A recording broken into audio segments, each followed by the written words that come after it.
Thanks for joining me on this edition of Joy News Desk. It was straight to the point, brief and concise State of the Nation address from the President yesterday. Now, that is according to many observers and analysts, but was that not expected? And what more could he have added to that presentation? Now, before I bring you some analysis on that, let's take a recap on what transpired yesterday. Here's an excerpt from the President's presentation. Mr. Speaker, the early years of this government was characterized by a crippling power crisis. The shortage of power is a popular load management program. This shortage of power hobbled the growth of our economy and affected both business and residential customers. Many businesses had to resort to the use of generators to survive. Mr. Speaker, I stood on the floor of this very august House and took full responsibility for the crisis and promised that I'll do my utmost to fix the problem. It has taken a lot of hard work and effort.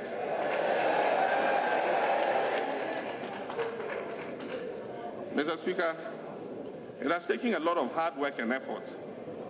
Fast-tracking the deployment of emergency plans and speeding up the completion of ongoing plans ensured that we added more than 800 megawatts of power over an 18-month period. This increased generation, in addition to the energy sector levy and ongoing works to restructure the legacy debt of the power utilities, has helped to stabilize the power situation in our country. With the expectation of more domestic gas from the TEN and Sankofa fields, Ghana is entering into an era of energy self-sufficiency. Indeed, the warning signals have started sounding about the danger of overcapacity and excess redundancy in our power generation sector. We have agreed to work with the World Bank to rationalize the addition of new plants and ensure that we achieve optimum utilization of existing plant capacity. Mr. Speaker, access to power under my administration has continued to increase. Ghana has one of the highest access to electricity, estimated to be above 80% currently. Additional pending electrification programs like the China Water Company program and the Hunan Energy projects will bring even more communities onto the national grid. In the area of healthcare, the situation was no different.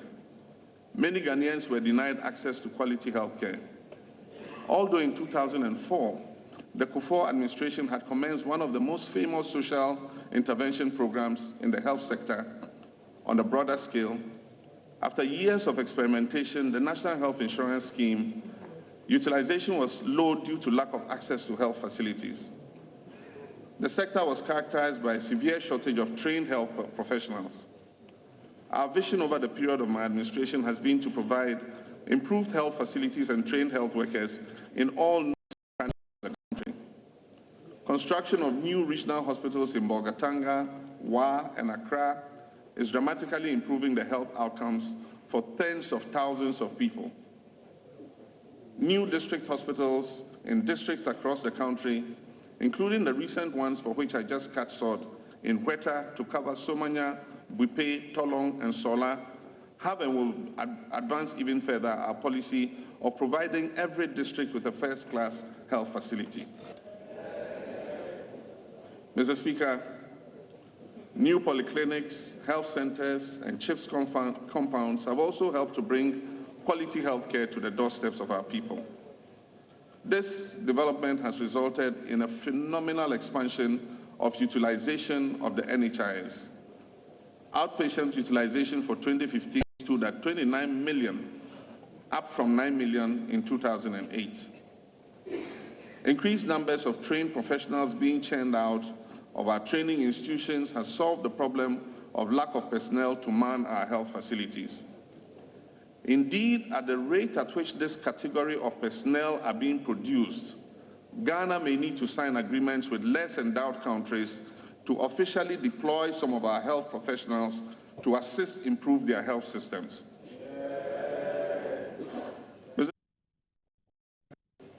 At the start of our term in office and for many years prior, there has been national dissatisfaction at the declining standards of education at the basic and secondary levels. Lack of access to both basic and secondary education has meant that many children were being left behind. A shortage of professionally trained teachers, teacher absenteeism, shortage of core textbooks, resulting in a situation in which 4 children shared dilapidated schools, lack of science laboratories and workshops, among others, manifested in declining results at the Basic Education Certificate Examination BECE and West African Secondary School Certificate Examination WASI. Our vision under my administration has been to turn this situation around and not only improve access to education, but also improve the quality of education. Mr. Speaker, we're witnessing a significant improvement in our educational outcomes. More children than ever before in our history are having access to education at the basic and secondary levels.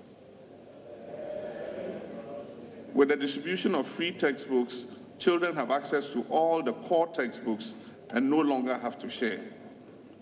In excess of 2,000 dilapidated schools, popularly referred to as schools under trees, have been replaced. Teachers are more available and are more evenly distributed than has been the case in the past. Teacher absenteeism is down from 27% to below 9%. Mr. Speaker, this has led to more engagement hours between teachers and students. The construction and population of 47 newly built community-day senior high schools means that more students are able to continue their education beyond the basic level instead of dropping out of school. These investments we have made are yielding results and reflecting in the performance of our children.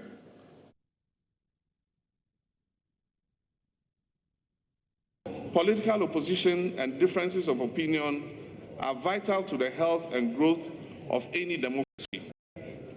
Political parties are formed when people of similar ideology come together to move their agenda forward in a way that best serves their country's interest. But the well-being of the nation and the will of the people must always come first. Partisanship for its own sake in the end is no better than dictatorship. If we look around the world, we can so clearly see the deep divide that blind partisanship is creating in nations with democracies that are even far older than ours. We can see, too, the divide that it is threatening to create in ours if we are not careful. Already it's taking a toll on our morale and our sense of optimism. It has given way to a system that is as dangerous to the incoming political party as it is to the outgoing. We cannot afford as a nation to wish or hope for the failure of any president and his or her government. Ensuring accountability is not the same as leveling insults or encouraging apathy. We have history as proof that we have been better and that we have done better, and that we must do better once again. We inherited an economy that was running a high deficit with increasing inflation and interest rates. It was also characterized by a rapidly depreciating currency. This unstable macroeconomic environment created an unfavorable investment environment both for indigenous and foreign capital. Our foreign policy was an attempt to forge a consensus for a homegrown fiscal consolidation program. Mr. Speaker, the Senchi outcome eventually became the basis for the IMF extended credit facility that we are implementing.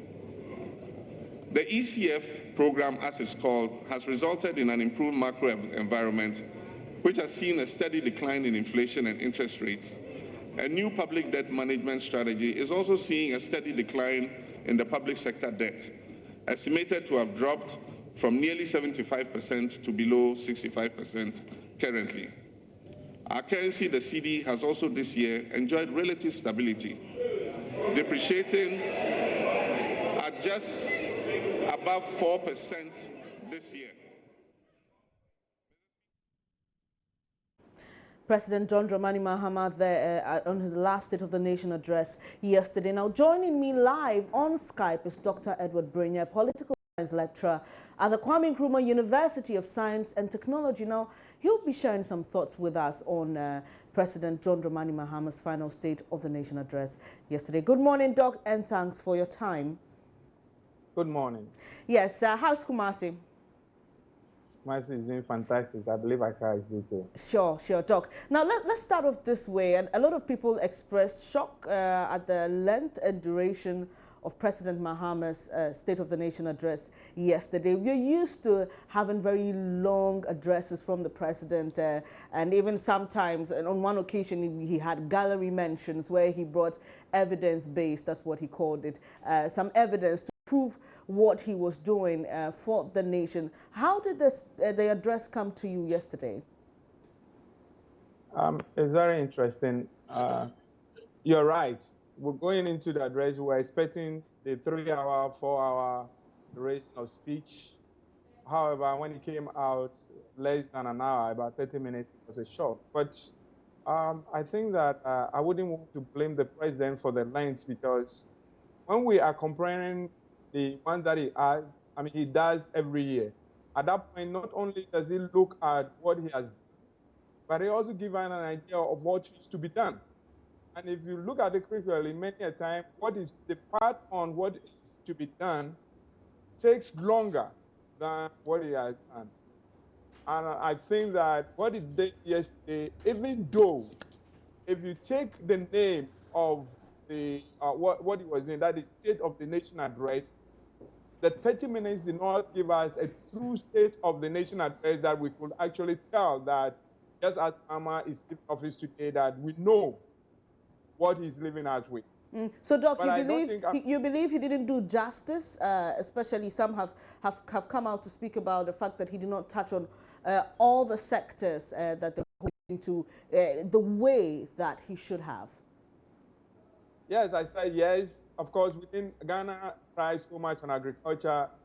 We did not hear the president talk about agricultural sector.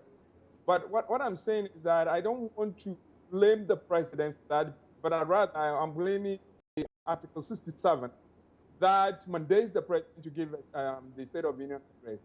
The article is not detailed enough on what needs to be provided for in the State of the Union address. Therefore, that leaves women practices of the president.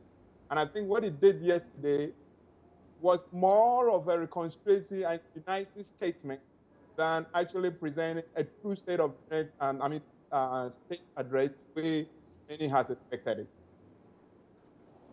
All right, Doc, you mentioned that it was more of a unifying speech, and he mentioned something about partisanship. Doc, as a political science lecturer, you'd agree that we need the contest of ideas to build the democracy. So how then do we manage it, staying, partisan, having different ideas, but trying as much as possible, like he mentioned, not to get into the point where we insult one another, but use that partisanship to create development. As a political science lecturer, what's your take on that statement, and moving forward as a nation, how to handle our partisanship nature, democracy, the partisanship democracy we have now? I think the president made an interesting observation on that. Politics, as we've always known, is a zero-sum game. That is, when one wins, the other loses. And sometimes when you're opposition, it is believed that you're not going to be able to make up your case if you're praising the other for things that it's doing. In other ways, you will not have any state to say, let the person go so that I can come in to actually run the case. Having said that, politics is not totally supposed to be partisan in a way that we cannot make constructive criticism. I think what the president was getting at is that sometimes we over-focus on our political leanings to the detriment of acting or debating for other Ghana. If we're going to make any criticism, it should be constructive. Constructive criticism, the opposition is supposed to keep the government on its toes. And keeping the government on its own is recognizing the positive on what the government is doing, but making sure that you get the government to do the right thing. Sometimes, because of our use the president's word, a political spectacle, criticized for criticism, and that makes it difficult for us to be able to actually get the constructive criticism that we're supposed to get to benefit the governance. Well, Doc, there's a clear understanding that the president is exiting, and so it's, well, necessary that he gives such a speech. But others think it's too late. What do you make of that? I don't think it's late. I think when I look at speech that was delivered at the president, it was the right speech divided at the right time. The president is existing at the time where the nation is divided. And I'm saying the nation is divided because the election went very well. But post-election has witnessed a lot of issues that the country needs to heal and unite. There are many of sympathizers of MPP that are talking about being attacked by MPP supporters, even though the MPP has rejected that claim. If you look at the election that we just came out, Nana had 5 million plus, John and Mahama 4 million plus. That's past half of the nation going to both sides. And I believe that this is the time that the president needs to draw the attention of Ghanaians of the importance of the person of Mother Ghana as a nation, not on our political thing. And I did very well by telling our linked governors to a relay and saying that success of the relay is when we work together. And it started with ex-President Rawlings, that he started off in the Fourth Republic, gave the baton to for President Gukor, handed over to the late President Atos, and he took his share to ride the last. And then called on Ghanaians to share and support Nana the same way that they shared and supported him when he was running his flags of relay. I think that was a perfect statement, a statement that focused on reconciliation, a statement that looked at unity, a statement aimed at healing whatever grievances that we have as a nation. And I thought that was a very perfect statement, and I wouldn't call it too late at this time. All right. Thank you very much, Dr. Brenya, for sharing your thoughts with us on the President's final State of the Nation address before he hands over power tomorrow. Dr. Edward Brenya is a political science lecturer at the Kwame Nkrumah University of Science and Technology, sharing his thoughts there. And you're watching Joy News Desk with me, Benis Abubedu. When we come back, I'll be telling you more about the incoming Parliament. Please don't go away.